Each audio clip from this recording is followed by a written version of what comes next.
COVID-19 di Indonesia masih tinggi. Untuk mengetahui berita selengkapnya, kita terhubung dengan Said Mansur dan juru kamera Muhammad Reza langsung dari Rumah Sakit Darurat COVID Pasar Rumput, Jakarta Selatan.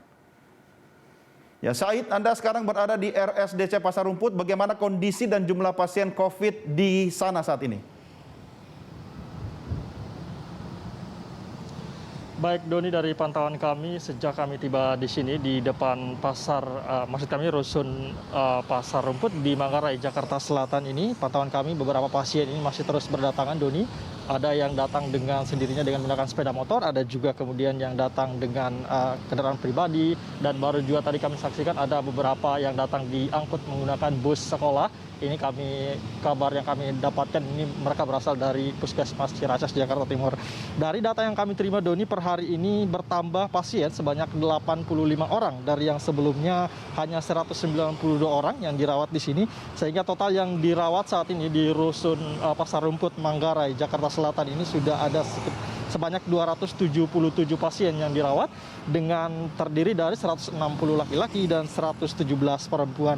Dan jumlah ini tentu masih akan terus bertambah, Doni, karena dari jumlah pasien yang datang sore ini, begitu juga yang kami pantau yang keluar ini masih terus berlangsung begitu.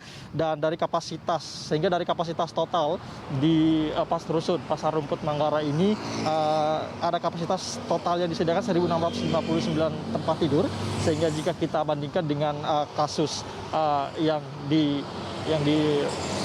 terisi hari 277, sehingga masih tersisa 1.382 tempat tidur. Doni.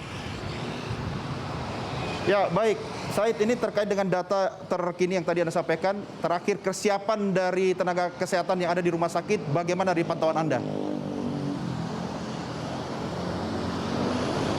Baik, adapun dari tenaga kesehatan yang kami terima juga memang sejak awal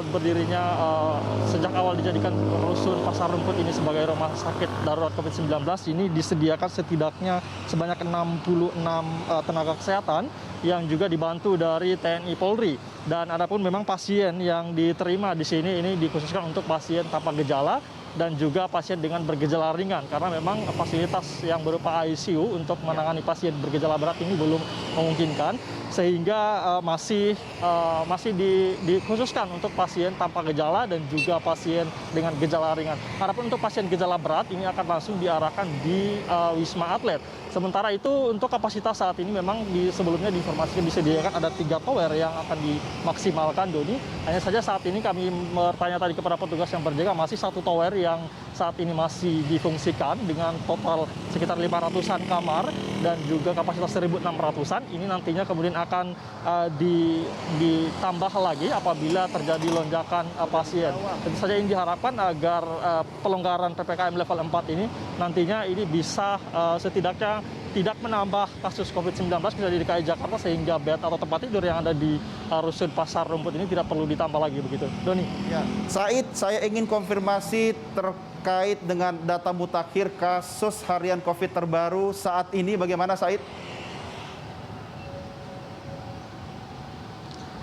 Baik, Doni, dari data terakhir yang kami peroleh hari ini, total kasus COVID-19 di Indonesia atau kasus nasional hari ini bertambah sebanyak 47.791 kasus, sehingga ini menjadi total akumulasi dari awal COVID-19 pada Maret kemarin 2020, ini total sudah ada 3.287.727. Jumlah ini sedikit bertambah memang jika dibandingkan dengan kemarin. Ini ada pada kemarin 27 Juli ada 45.203 kasus harian di Indonesia. Sementara itu untuk kasus sembuh, Doni, ini kami mencatat ada penambahan dari total yang sembuh ini ada 43.856. Jadi trennya ini masih naik, Doni, masih berada di angka 40.000, ini masih terbilang baik begitu. Sementara untuk tingkat kematian, kami mencatat hari ini ada tercatat 1.824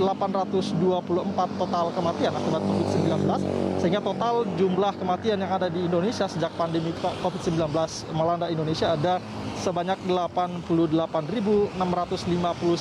Tingkat kematian ini masih terbilang cukup tinggi sebetulnya, Dodi, apabila kita melihat data secara global begitu, di mana Indonesia sejak Selasa kemarin ini masih menempati posisi jumlah kematian tertinggi di dunia, yaitu berada di angka 1.500 ke atas. Ini jauh berada di bawah Brazil yang angka kematiannya berada di angka 1.300-an.